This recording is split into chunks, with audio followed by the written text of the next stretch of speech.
హైదరాబాద్ ఒక పెద్ద నగరం, ఎన్నో కథలు, ఎన్నో రహస్యాలు. కానీ వాటిలో ఒకటి మాత్రం ఇప్పటికీ భయపెడుతుంది. అది కుందన్ బాగ్ అనే ఒక ఇంటి కథ.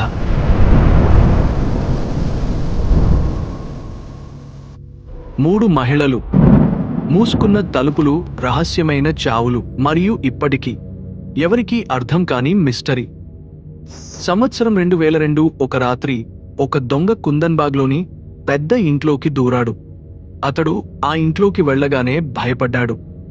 ఇంట్లో వింత నిశ్శబ్దం, టేబుల్పై చెడిపోయిన భోజనం, ఎక్కడో దుర్వాసన. అతను లోపలికి వెళ్లి చూశాడు.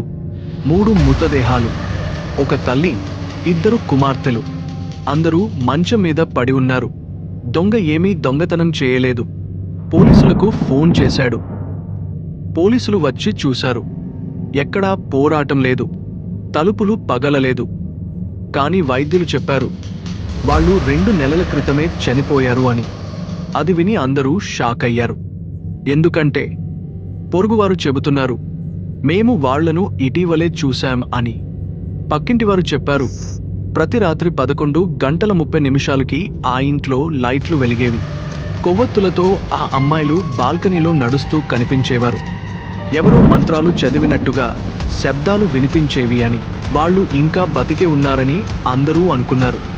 కానీ వాస్తవానికి వారు అప్పటికే చనిపోయారు. ఆ కుటుంబం పేరు జయలక్ష్మి మరియు ఆమె కుమార్తెలు విజయ, సుజాత.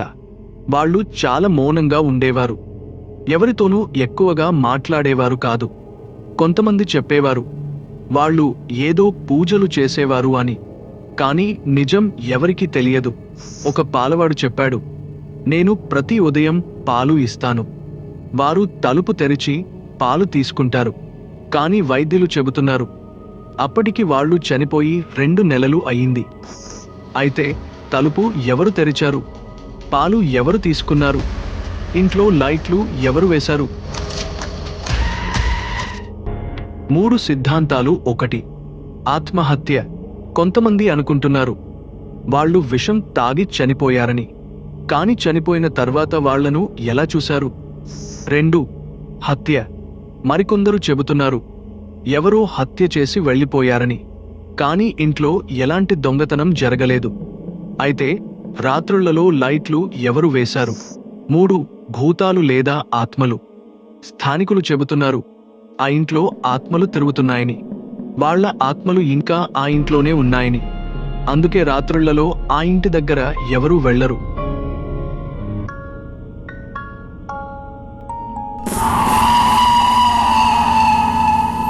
ఈ కేసు ఇప్పటికీ ఒక మిస్టరీగానే ఉంది.